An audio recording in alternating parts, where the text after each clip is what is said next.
Assalamualaikum warahmatullahi wabarakatuh. Bismillahirrahmanirrahim. Alhamdulillahi rabbil alamin. Allahumma salli wa sallim wa barik ala sayyidina wa maulana Muhammadin wa ala alihi wa sahbihi ajma'in, amma ba'du.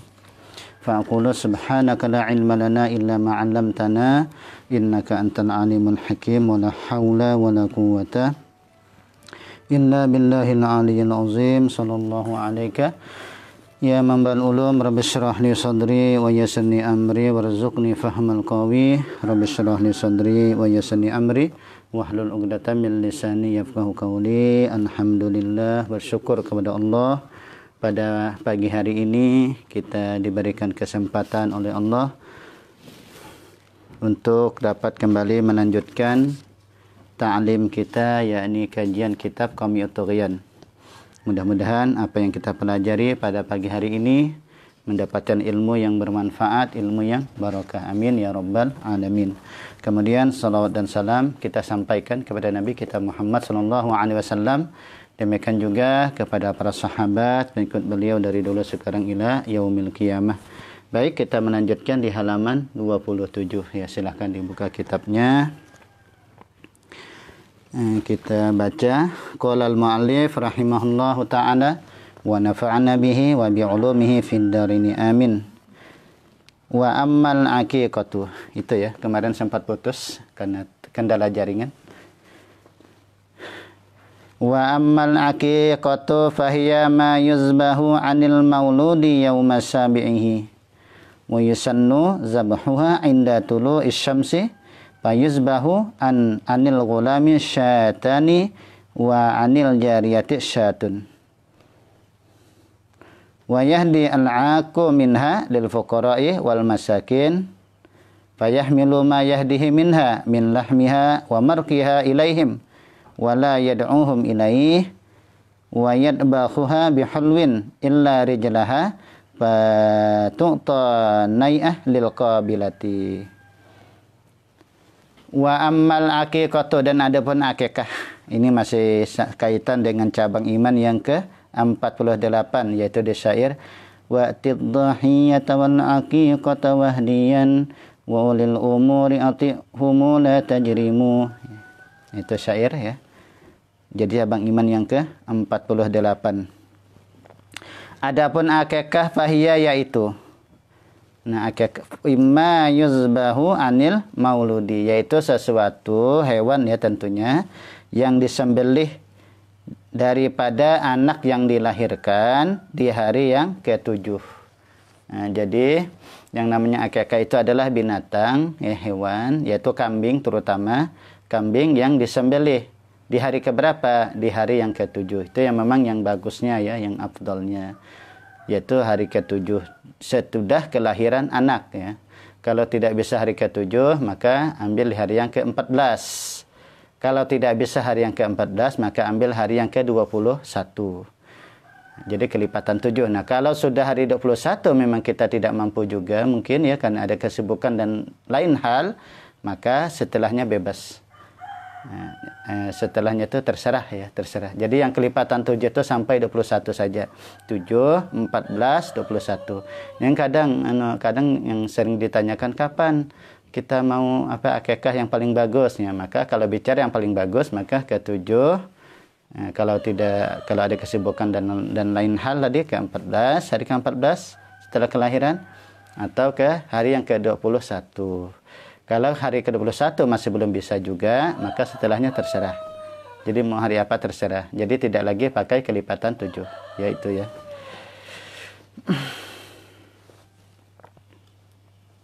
Nah, yang disembelih adalah kambing. Bolehkah pakai sapi? Menurut mazhab Syafi'i boleh. Wa yusannu zabhuha inda tulu'is syamsi, dan disunnahkan menyembelihnya itu ketika terbit matahari. Jadi kalau menyembelih akikah di hari yang ke-7 atau di hari yang ke-14 atau di hari yang ke-21 dan setelahnya terserah tadi, maka sunnahnya itu ketika terbit matahari. Fayuzbahu anil ghulami syatani, dan disembelih daripada untuk anak ya segulam, untuk anak laki-laki syatani 2 kambing. Itu anak laki-laki 2 kambing, wa anil jariyati syatun. Sedangkan untuk anak perempuan itu 1 kambing. Anak laki-laki 2 kambing, anak perempuan 1 kambing. Wa yahdilna aku min halil fuqara wal masakin, dan memberikan hadiah oleh yang berakikah. Jadi yang berakikah ini lalu memberikan, mensedekahkan atau menghadiahkan daripada daging yang disembelih tadi. Untuk siapa? Untuk orang fakir dan orang miskin. Nah, yang paling bagusnya adalah lalu payah milu mayahdihi minha. Maka ia yang berakikah ya. Nah, misal orang tuanya maksudnya kan untuk mengakikahi anaknya, maka dia membawakan apa yang ia hadiahkan nanti min lahmiha, daripada dagingnya, wa marqiha, dan kuahnya, ilaihim, kepada mereka. Jadi diantar ke rumah-rumah, diantar kepada orang-orang fakir. Nah, diantar. Wala yad'uhum ilaih, dan tidak mengajak mereka ilaihi, kepadanya. Jadi tidak diajak datang ke rumah, ya tidak. Tapi yang bagus itu adalah kita yang berakikah, lalu kita masak. Setelah masak, lalu daging dan kuahnya tadi lalu diberikan kepada orang-orang fakir miskin, dibawakan.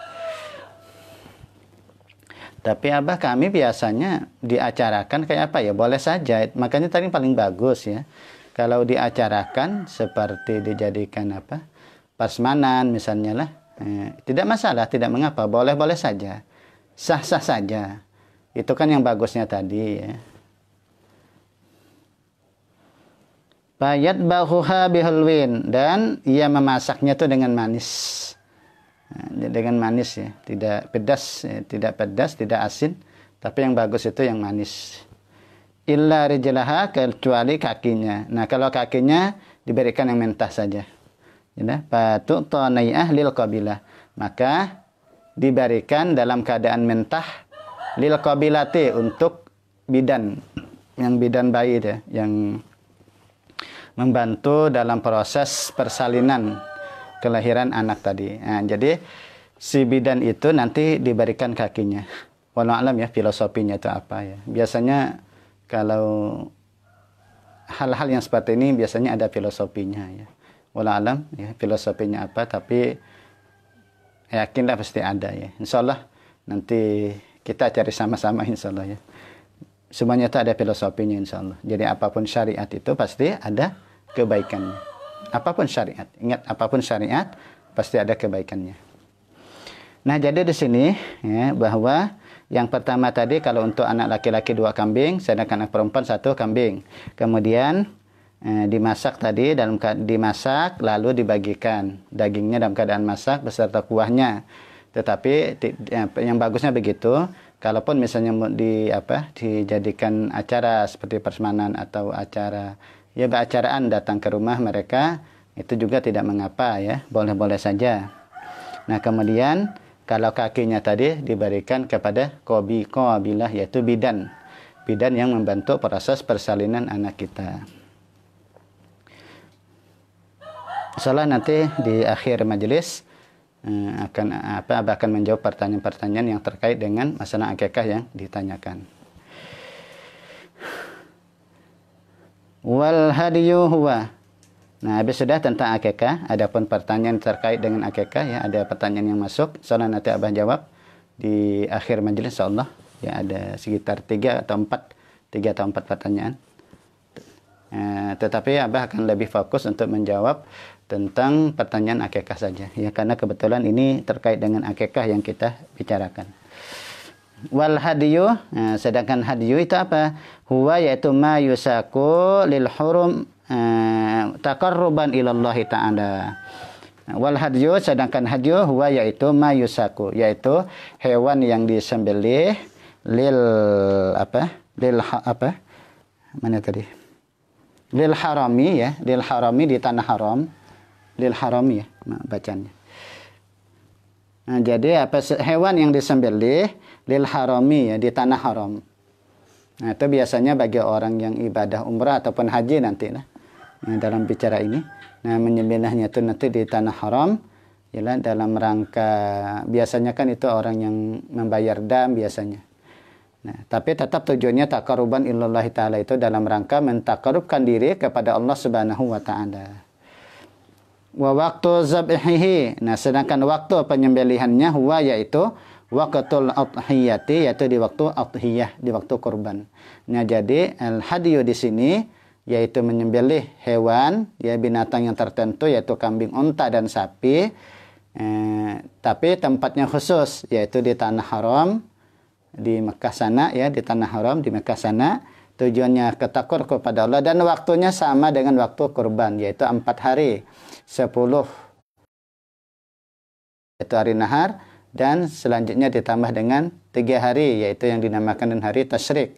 Jadi 10 hari nahar, 11, 12 dan 13 itu ada hari tasyrik. Nah, 4 hari itulah yang dinamakan dengan waktul udhiyah, waktu di mana kita bisa menyembelih hewan kurban. Nah, jadi al-hadyu di sini tadi adalah hewan yang tertentu yang disembelih di tanah haram. Jadi tempatnya khusus yaitu di tanah haram, ya di Mekah sana. Nah, waktunya sama dengan kita melakukan ibadah kurban. Nah, begitu ya. Nah, habis sudah berbicara tentang cabang iman yang ke-48, yakni melaksanakan kurban, melaksanakan akikah, dan melaksanakan al-hadyu tadi, yaitu menyembelih hewan tertentu di tempat tertentu, di hari tertentu. Hewan tertentu tadi sapi, unta maupun kambing, di tempat tertentu, yakni di tanah haram, dan di waktu tertentu, yakni di waktu hari kurban, yaitu 10 Zulhijjah hari nahar, 11, 12, 13 hari tasyrik. Mudah-mudahan bisa dipahami, ya terutama untuk santri banin maupun banat, mudah-mudahan bisa dipahami. Ya, silakan kalau mau dicatat, ya silakan dicatat, karena ilmu itu bagusnya dicatat. Ya sambil belajar lah mencatat. Masya Allah. Nah, kemudian lanjut ya. Wa syu'batut tasi'atu wal arba'una. Wa syu'batut tasi'atu wal arba'una, dan cabang iman yang ke-49 yaitu ta'atu ulil amri fi amrihim al-wadihi al-jari ala qawaid syar'i wa nahyihim kadzalika. Nah, cabang iman yang ke-49 yaitu ta'atu ulil amri, mentaati pemimpin. Jadi orang-orang yang diserahi urusan, ya pemimpin, ulil amri. Fi amrihim, mentaati pada perintah mereka. Jadi kita taat dengan perintah pemimpin kita. Al-wadihi, yang jelas, jadi perintahnya jelas. Al-jari, yang berlaku, artinya sesuai ini ala qawaid syar'i, atas kaidah syara'. Wa nahyihim, nah demikian juga mentaati larangan mereka, kazalik demikian itu, ya artinya dia tidak boleh lepas daripada kaidah syara'. Nah, ini penting juga lah dalam rangka kita mentaati pemimpin, maka lihati dulu perintah dan larangannya itu. Nah, sesuai tidak dengan kaidah syara', apakah melanggar hukum syara' atau tidak, nah, itu perlu diperhatikan. Kalau sesuai dengan hukum syara', tidak keluar dari hukum syara', maka wajib kita mentaati pemimpin kita yang diserahi urusan untuk mengurusi perkara-perkara kita. Fatajibu ta'atuhum ala jami'ir ra'aya zahiran wa batinan. Fatajibu ta'atuhum, maka wajib mentaati mereka ala jami'ir ra'aya, atas semua rakyat, zahiran wa batinan, zahir dan batin. Jadi zahir dan batin wajib mentaati mereka, pemimpin-pemimpin kita yang tidak melanggar hukum syara', yang tidak bertentangan dengan hukum syara', maka wajib mentaati mereka zahir dan batin. Liqaulihi ta'ala, karena Allah Subhanahu wa taala berfirman, ati'ullaha wa ati'ur rasula wa ulil amri minkum. Taati olehmu akan Allah dan taati olehmu akan Rasul, wa ulil amri minkum, dan pemimpin atau pemimpin di antara kamu. Nah, makanya kalau ayat ini pernah juga Abah sampaikanlah, cukup menarik untuk kita diskusikan, yakni kalimat ati'u itu diulangi, ati'ullah itu diulangi lagi kepada ar-rasul. Ati'ullaha Nah, lalu kalimat wa ati'u diulangi lagi. Wa ati'ur rasulah, taati Allah, taati Rasul. Ya. Kemudian kalimat wa ulil amri minkum ternyata pakai waw atop. Nah, jadi tidak mengulangi kalimat ati'u, tapi dia pakai waw atop. Wa ulil amri minkum. Nah, kan beda. Ati'ullaha pakai ati'u, taati oleh makan Allah. Wa ati'ir rasulah, taati oleh makan Rasul. Lalu kalimat wa ulil amri tanpa ada kalimat ati'u. Wa ulil amri dan taati pemimpin minkum daripada kamu. Nah, ini menarik ya untuk didiskusikan ya. Kemarin kalau tidak salah pernah juga Abah sampaikan di pondok ya. Nah, bahwa memang ketaatan kita kepada Allah itu mutlak. Jadi ketaatan kita kepada Allah mutlak. Kemudian ketaatan kita kepada Rasul, kepada Rasulullah SAW, Nabi kita Muhammad SAW itu juga mutlak. Tetapi ketaatan kita kepada pemimpin kita tidak mutlak. Artinya kalau tidak melanggar hukum Allah dan Rasul, ya, maka wajib kita taat. Tetapi kalau ternyata perintahnya itu melanggar hukum Allah dan Rasul, maka tidak boleh kita taat. Nah, artinya apa? Tidak mutlak. Lalu minkum, nah, daripada kamu. Nah, di sini menunjukkan bahwa pemimpin itu harus muslim. Pemimpin itu tidak boleh orang kafir. Ya. Itu dalam ajaran kita, dalam ajaran Islam. Ya. Jadi Islam kan punya kaidah-kaidah, ya, punya aturan-aturan yang tentunya wajib kita taati sebagai orang yang beragama, kan begitu ya. Karena agama itu punya aturan. Nah, dalam Islam kita diatur bahwa pemimpin itu harus Islam. Ya, begitu ya. Wahum dan mereka itu al-ulama'u wal umara'u, yaitu ulama dan umara, ulama dan pemimpin. Walikaulihi sallallahu alaihi wasallam. Nah, jadi tadi yang pentinglah untuk kita pahami bahwa ingat Islam itu punya aturan dan kita wajib dengan taat kepada aturan-aturan yang telah ditetapkan oleh agama kita. Apalagi kalau aturan itu terkait dengan akidah, nah jangan sampai dicampur aduk ya, jangan sampai dicampur aduk kalau terkait dengan akidah karena bahaya. Jadi kita harus yakin dengan agama kita, yakin dengan Islam yang kita pegang, yakin dengan Islam dan syariatnya. Walaupun orang lain tidak suka, kalau Islam yang memerintahkan demikian, Allah Rasul memerintahkan demikian, wajib kita berpegang teguh kepada ajaran agama kita, ajaran Islam itu sendiri, tanpa perlu takut dengan celaan-celaan orang yang mencela. Ya, karena kita berpegang dengan agama kita, berpegang dengan ajaran agama kita, dengan syariatnya Allah Subhanahu wa taala. Nah, termasuk tadi terkait dengan pemimpin. Kita pegang teguh ya bahwa pemimpin mesti Islam. Begitu. Tidak boleh pemimpin itu orang kafir. Nah, itu kan sudah ketetapan daripada agama kita, yaitu Islam. Nah, kalau mereka ya di luar itu misalnya punya pendapat lain, ya kita tidak akan terpengaruh dengan pendapat itu, kan begitu. Karena tadi makanya ajar Abah tadi kita ini harus berpegang teguh dengan agama kita, Islam dan ajarannya ya. Berpegang teguh ya. Jadi jangan dicampur aduk lah. Kadang-kadang suka mencampur aduk ya, atas nama toleransi. Padahal Abah sering mengatakan ya, kurang apa toleransinya Islam ini. Luar biasa. Kalau kita mempelajari Islam, maka agama mana yang paling toleransi? Ya, silahkan aja dibanding-bandingkan kan. Kita punya akal pikiran, itulah Allah Ta'ala memberikan kita akal pikiran. Pelajari Islam, pelajari agama kita. Sekarang kita bandingkan misalnya, agama mana yang paling toleransi? Ajaran mana yang paling toleransi? Nah, begitu kan? Abah sering katakan itu. Ya, kita punya akal pikiran kan? Silahkan kita pikirkan dengan hati yang jernih, dengan pikiran yang jernih, ya begitu. Nah, cuma jangan sampai toleransi kebablasan, lalu mencampur aduk dengan akidah. Nah, itu jangan. Nah, jangan sampai demikian. Jadi toleransi itu juga ada batasan-batasannya, ya nah. Masya Allah.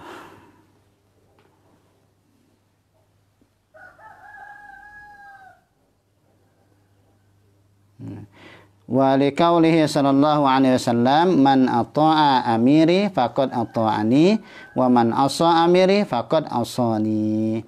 Siapa yang mentaati amiri, pemimpinku, faqad ata'ani, maka sungguh yang mentaatiku.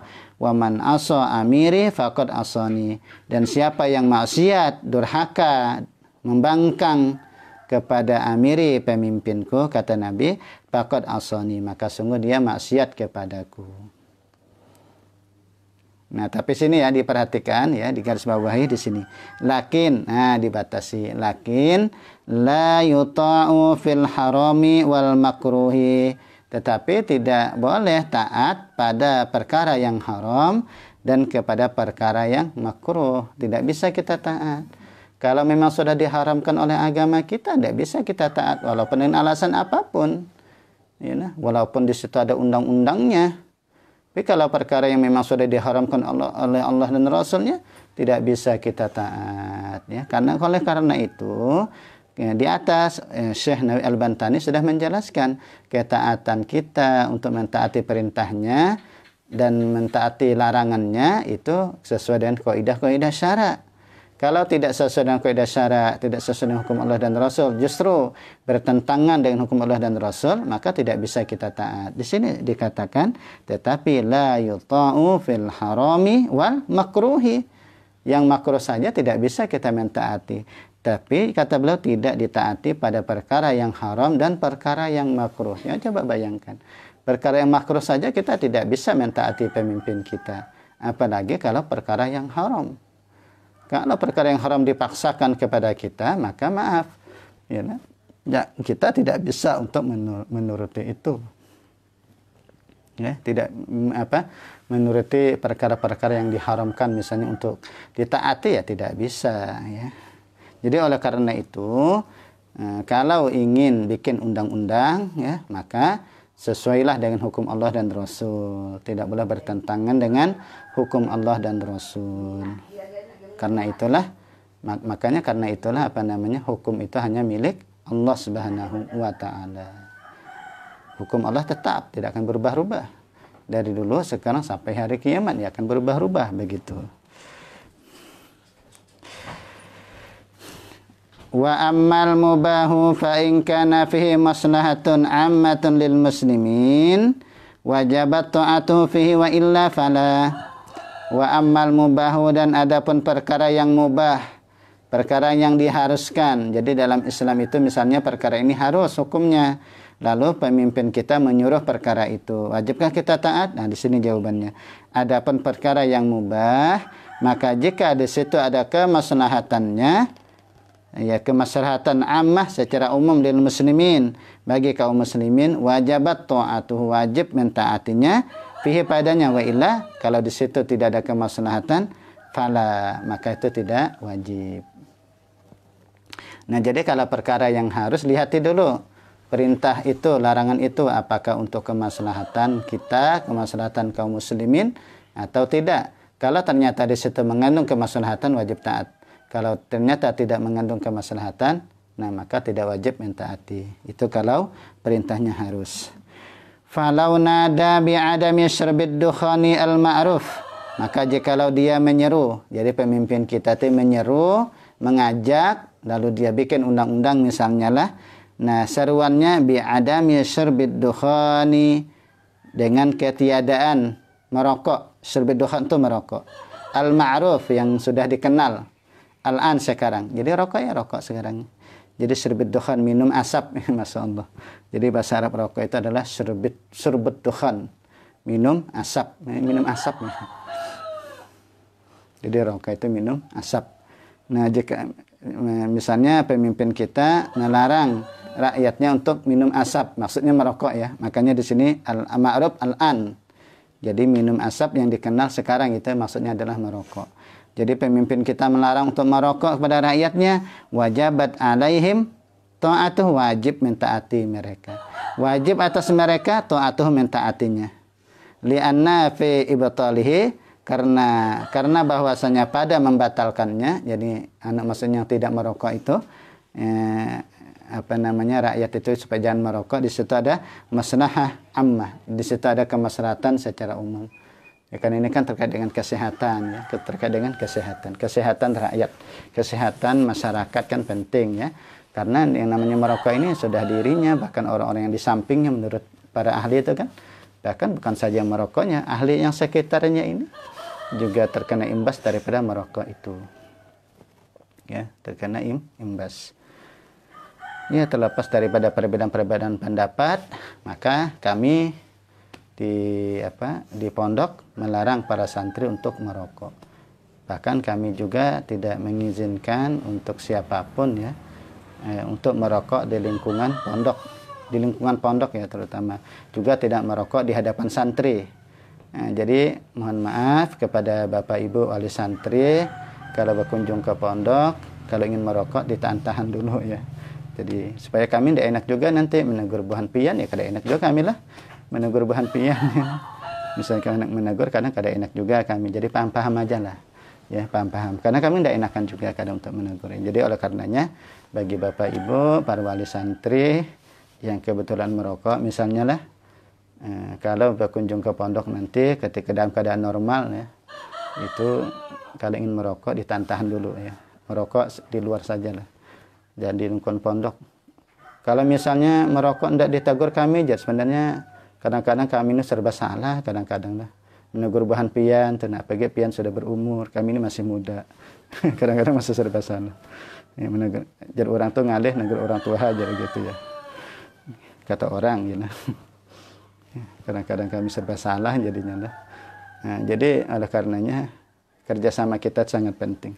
Tapi Abah kenapa tukang merokok? Nah ini tukang ini biasanya lah, tukang itu memang rata-rata merokok. Kalau dia tidak merokok ada kok begawi, ya tidak sekerja, jadi ya tukang jalan kita maklumi. Tapi tukang kami sampaikan kemarin itu jangan sampai merokok di hadapan santri itu aja untuk tukang. Jadi ada pengecualian untuk tukang ya. Karena kita memaklumi tukang itu kadang tidak mampu untuk kerja kalau dia tidak merokok begitu. Ya sudahlah kalau begitu. Ya, tidak mengapa sambil dia kerja, tetapi jangan sampai di hadapan santri. Dan kalau kehabisan rokok, kami larang keras untuk minta balikan sama santri. Ya, tidak boleh sama sekali, itu larangan keras ya.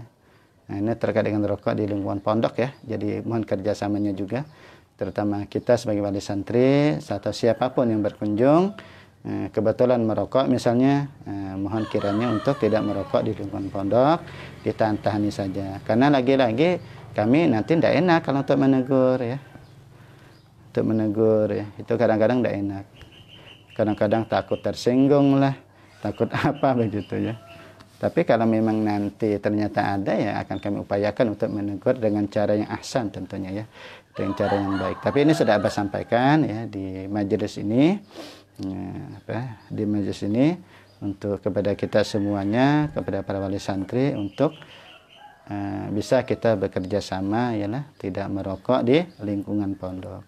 Dan perlu kami sampaikan, Abah sampaikan, merokok di pondok itu bagi santri itu larangan keras. Jadi itu termasuk pelanggaran berat bagi santri yang merokok. Kalau dia sudah kami sampaikan, ya hukum-hukumnya sudah misalnya lah, maka itu termasuk pelanggaran berat. Nah, oleh karena itu kami bikin aturan ya, maka konsekuensinya adalah kami juga tidak merokok ya. Abah tidak merokok, Abi tidak merokok. Ustadz-ustadz yang lain, kalaupun misalnya merokok, maka juga tidak boleh merokok di lingkungan pondok. Guru-guru yang ada misalnya, tapi Abah tidak tahu ya. Kada ingat Abah, guru-guru kita ini ada yang merokok. Tetapi selama ini mereka tidak pernah merokok di lingkungan pondok. Tidak pernah, karena akan Abah larang. Siapapun ustadz, apalagi ustazah ya. Apalagi ustazah, tidak ada. Apalagi ustazah. Ustadz itu tidak boleh merokok, kalaupun dia merokok di lingkungan pondok. Ya. Kalau ada yang merokok, maka tentunya Abah akan menegur ya kepada tim kami yang melanggar itu. Tapi alhamdulillah selama ini tidak ada sama sekali Abah dengar guru-guru kita, ustadz-ustadz kita di Padi yang merokok. Alhamdulillah. Ya tidak ada, alhamdulillah. Ya, jadi kami karena kita harus konsisten ya. Kalau kita bikin aturan kepada santri, harusnya kepada kita juga kan, kepada guru-guru juga, kepada kita juga ya. Bacot itu apa dia komentar? Maaf ya, ini kurang paham. Biasanya kata bacot itu kurang bagus ya, walau alam ya. Rifki Arya Satya ya. Kalau bacot itu apa ya? Di komentar, kolom komentar, kalau kalimatnya tidak bagus, mohon dihapus, ditarik. Kalau kalimatnya bagus, jelaskan. Ya, itu. Jadi Abah tidak paham dengan bahasa bacot. Cuma dalam pikiran Abah itu kayak kurang bagus kayak itu nah, ya kalimat bacot. Jadi ditarik saja pesannya yang kurang bagus, tolong ditarik. Kan bisa dihapus ya, kolom komentar bisa dihapus, mohon dihapus. Karena ini kalimat yang menurut Abah itu rasanya ya, kalau memang bagus silahkan disampaikan.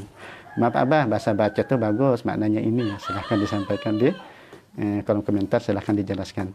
Kalau ternyata tidak bagus, mohon kalimat itu ditarik. Jadi jangan kotori majelis kita dengan kalimat-kalimat yang tidak baik, kalimat-kalimat yang kotor ya, jangan dikotori majelis kita ya. Begitu. Baik, kita lanjutkan lagi. Nah, ini terkait dengan rokok yang mudahan bisa dipahami. Ini Abah menyampaikan untuk kita bisa bekerja sama untuk kebaikan kita semua tentunya insyaallah. Isfi ta'atihi khissatun li zawil hayati wa wujuhin nasi. Nah, karena mengerjakannya artinya mengerjakan kita merokok tuh nah. Artinya melakukan menghisap rokok ini itu merupakan khissatun. Jadi merupakan kekejian, merupakan kejelekan. Bagi siapa? Bagi orang yang mempunyai kedudukan di tengah-tengah masyarakat. Ya Pak, kayak guru, ustadz, kiai itu kan sebenarnya mereka itu mempunyai kedudukan di tengah-tengah masyarakat. Nah, maka merokok bagi mereka itu sebenarnya merupakan khissatun, merupakan kejelekan. Dan memang kalau kita perhatikan, maaf kita sebagai tokoh, sebagai ustadz, sebagai kiai, kadang melihat mereka merokok itu kayak apa rasanya lah merokok begitu. Apalagi sambil berjalan, sambil berkendaraan, sambil berjalan. Di situ ada orang-orang kayak terganggu, kasihan. Ya. Cepian lah kita tanya di hati nurani kita saja lah begitulah. Kita tanya kepada hati nurani kita saja.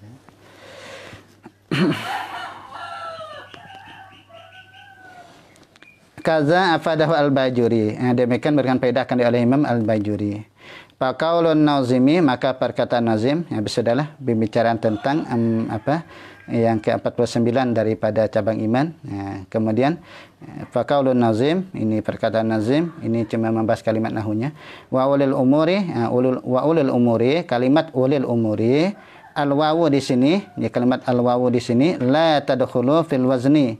Jadi tidak masuk pada wazan. Itu kalau kita berbicara ilmu arad ya.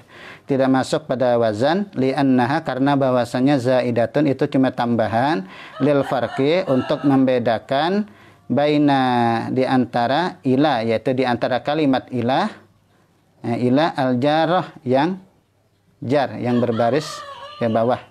Wa hazihi, dan ini halatun nasbi wal jar. Ini jika keadaan nasab dan jar. Wa amma fi halat raf'i, dan adapun pada keadaan rafa, fa'ala sabilil ijra'i, maka atas jalan memperlakukan ala sunanin wahidin, itu atas jalan-jalan atau cara-cara yang satu. Li'annahu, karena bahwasanya la tusyabihu, tidak menyerupai baina ila, di antara ila wa ulu, dan kalimat ulu, yaitu halat rafi di keadaan rafa. Nah, sudah, ini kalimat nahunya saja. Kemudian atihum bidammil, bacaannya di sini atihumu ya, itu dengan dhammah mim, yaitu bidammil mimi atihumu mal isba, yaitu berserta isba. Itu biasanya nanti akan dibahas dalam ilmu arud ya, ini tentang timbangan-timbangan wazan. Wa qauluhu, dan perkataan la tajrimu min babi daraba, itu termasuk dalam bab daraba yatribu ya. Berarti maknanya iza ata'ta ulil amri Ya, yang maksudnya apabila engkau mentaati pemimpin, fa anta la taznabu, maka engkau tidak berdosa. Kalau kita mentaati pemimpin, maka engkau tidak berdosa. Qala an-nazimu, itu saja mungkin dapat Abah sampaikan. Nanti akan kita sambung di kemudian hari. Nah, kemudian untuk syair-syairnya ya bisa saja nanti dihafali, dibaca bersama-sama, bisa saja dilagukan lah, dilagukan bisa. Tergantung lagunya bagaimana, ya terserah kita. Biasanya dulu kalau kami di pondok itu biasanya tadi dilakukan. Tapi insya Allah nanti kalau kajian nanti secara terbuka, tatap muka nanti di pondok, insya Allah sebelum kita membaca kitab mungkin kita akan bersyair dulu, ya. Membaca syairnya. Alhamdulillahillazi qad sayyara imana syakhsin za syu'afatu tammamu. Imanuna bid'un wa ainun syu'batan yastakmilanha ahlu fadlin ya'zumu. Ya, insyaallah nanti ya, kita bersyair ya, bersyair sebelum membaca kitab. Biasanya kalau di kami dulu tuh biasanya begitu ya, dibaca syairnya dulu, dilagukan, akhirnya lancar. Nah, kemudian barulah guru membacakan kitab, kita mendengarkan. Baik, untuk pertanyaan, ada beberapa pertanyaan terkait dengan akikah. Yang pertama adalah pertanyaan apakah bolehkah mengulangi akikah? Jadi mengulangi akikah apakah itu diperbolehkan? Nah, maka jawabannya adalah akikah itu tidak disyariatkan untuk diulangi. Berbeda dengan kurban. Kalau kurban, maka itu diulangi. Kalau kita punya rezeki tahun ini kurban, tahun depan punya rezeki kurban lagi, tahun depan punya rezeki lagi kita berkurban. Nah, berbeda dengan akikah. Kalau sudah akikah, misalnya anak kita sudah kita akikahi, maka tidak perlu lagi untuk diulangi. Walaupun misalnya kita punya anak laki-laki, kan anak laki-laki itu 2 ekor kambing. Anggaplah misalnya kita cuma mampu 1 ekor kambing, lalu kita akikahi anak yang laki-laki dengan 1 ekor kambing. Karena kemampuan kita cuma 1 ekor kambing. Lalu kalau kita akikah dengan 1 ekor kambing. Nah, kemudian lalu kita dapat rezeki lagi tahun depan misalnya. Lalu kita dapat rezeki lagi. Apakah kita sempurnakan untuk anak laki-laki menyembelih lagi 1 ekor kambing menjadi 2? Maka jawabannya juga demikian, tidak dianjurkan, tidak disyariatkan. Bahkan kalau kita lakukan justru akikahnya tidak sah. Cuma dia jatuh sebagai sedekah sunnah. Misalnya kita punya rezeki tadi, untuk yang ini kita punya mampu 1 ekor kambing untuk anak laki-laki. Lalu kita akikahi anak kita yang laki-laki dengan 1 ekor kambing. Kemudian tahun berikutnya lalu kita sempurnakan lagi untuk menyembelih 1 ekor kambing. Untuk menyempurnakan yang pertama tadi. Maka penyembelihan yang kedua itu tidak dianggap sebagai akikah. Ingat, tidak dianggap sebagai akikah. Tapi dia hanya dianggap sebagai sedekah biasa. Nah, jadi mudah bisa dipahami, terutama yang bertanya. Jadi intinya bahwa tidak disyaratkan mengulangi daripada akikah. Beda dengan kurban, di mana kurban itu diulangi boleh ya kalau kita mendapatkan rezeki. Kemudian selanjutnya ada pertanyaan, Abah, bagaimana kalau kita terlanjur untuk memakan korban nazar, akikah nazar? Bagaimana solusinya? Nah, kan sudah kita ketahui bahwa memang kalau akikah nazar termasuk korban nazar, itu kan yang berakikah maupun yang berkorban itu kan tidak boleh memakannya. Bahkan anggota keluarga yang lain pun juga tidak boleh memakannya. Itu kalau nazar kurban. Termasuk nanti ibadah kurban ya. Lalu bagaimana kalau kita terlanjur memakannya? Maka kalau terlanjur memakannya, maka dalam mazhab Syafi'i itu diganti. Nah, jadi diganti. Bagaimana menggantinya? Ada 3 pendapat menggantinya. Ada 3 pendapat dulu. Ada yang mengatakan cukup diganti dengan harganya. Artinya berapa banyak yang kita makan, anggaplah 1 kilo. 1 kilo itu berapa harganya? Misalnya 150.000, maka cukup kita bayarkan 150.000 lalu diberikan kepada orang-orang fakir miskin. Pendapat yang kedua mengatakan yaitu dengan dagingnya juga, dengan daging yang serupa. Misalnya 1 kilo, maka kita belikan 1 kilo lalu kita masak. Setelah kita masak, lalu masakannya diberikan kepada fakir miskin. Pendapat yang ketiga adalah disembelih dengan sembelihan yang baru. Nah, jadi kalau dia 1 ekor kambing, menyembelih lagi dengan 1 ekor kambing. Nah, itu ada 3 pendapat. Nah, lalu dari 3 pendapat, menurut kalau Abbas sendiri, ya kalau Abbas sendiri itu lebih memilih kepada pendapat yang pertama, yakni cukup membayar dengan harganya saja. Jadi cukup membayar dengan harganya saja. Kalau yang dimakan itu diperkirakan 1 kilo misalnya ya 1 kilo, maka ganti dengan harga 1 kilo itu, lalu harganya atau duitnya tadi diberikan kepada fakir miskin. Pertanyaan yang terakhir untuk dengan akikah, yaitu apakah anak yang sudah meninggal itu tetap diakikahi? Itu memang ini sering ditanyakan ya, masalah ini sering ditanyakan. Maka Abah jawab begini, bahwa anak yang sudah meninggal, bahkan anak yang keguguran, itu tetap sunnah diakikahi. Yaitu keguguran kalau memang sudah ditip ruh, yaitu 4 bulan atau umur kandungan 120 hari ke atas. Kalau sudah umur kandungan 120 hari ke atas atau 4 bulan ke atas lalu keguguran, maka tetap sunnah diakikahi. Ya, sunnah diakikahi, tetap sunnah. Yang terakhir ya, masih ada tadi ada 4 ya. Yang terakhir itu yaitu apakah betul katanya kalau anak yang tidak diakikahi maka anak itu tidak mendapatkan syafaat. Anak itu tidak dapat memberikan syafaat kepada orang tuanya. Ya, jawabannya adalah sebagaimana di dalam kitab Syarah Ubbab karangan ini daripada Imam Ibnu Hajar Al-Haytami. Nanti bisa dicek di dalam kitab itu, nama kitabnya Syarah Ubbab, yaitu yang karangan Imam Ibnu Hajar Al-Haytami. Intinya bahwa hadis yang beliau bicarakan yaitu kullu mauludin rahinah bi aqiqatihi, yaitu setiap anak itu tergadai dengan akikahnya. Nah, maka dalam kitab Syarah Ubbab itu dikatakan Imam Ahmad dan lainnya itu mentafsirkan akan hadis itu, yaitu dengan tafsir bahwa anak itu tidak dapat memberikan syafaat kepada kedua orang tuanya, ya, kedua orang tidak dapat memberikan syafaat. Nah, jadi rugi kan juga akhirnya, walaupun orang tua tidak berdosa ketika dia tidak mengakikahi anaknya, namun dia rugi. Kenapa? Karena tidak mendapatkan syafaat anaknya yang seharusnya anak itu dapat memberikan syafaat. Sebagai kayak gadai kan. Kayak gadai itu kan kalau kita berhutang lalu kita menggadaikan tanah kita misalnya atau kendaraan kita, maka kendaraan kita itu tidak akan bisa kita tarik, tidak akan bisa kita ambil kecuali kita bayar gadai kita dulu. Kita bayar hutang dulu. Sudah bayar hutang baru kita dapat mengambil gadai kita. Jadi anak yang dititipkan Allah Subhanahu wa taala itu kalau ibarat bahasa kita, kata Allah, ini anak saya titipkan kepada Anda. Ya, saya titipkan kepada Anda, tapi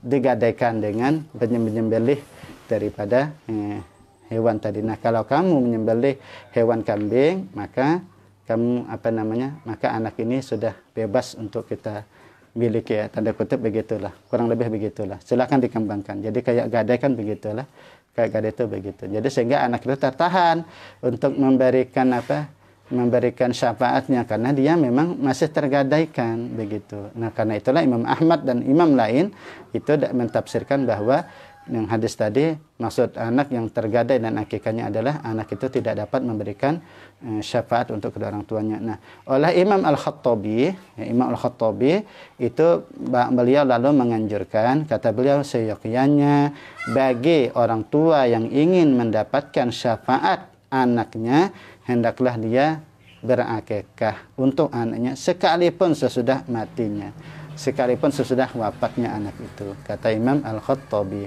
Nah, dan bahkan Imam Ahmad bin Hanbal Imam Ibnul Qayyim Al-Jauzi sampai-sampai menganjurkan untuk berhutang. Padahal kita tahu hutang itu tidak dianjurkan kecuali dalam kondisi darurat. Nah, tapi dalam masalah ini kata beliau boleh berhutang dan Allah akan menolong melunasi hutang-hutangnya tadi asalkan dengan niat yang benar tadi.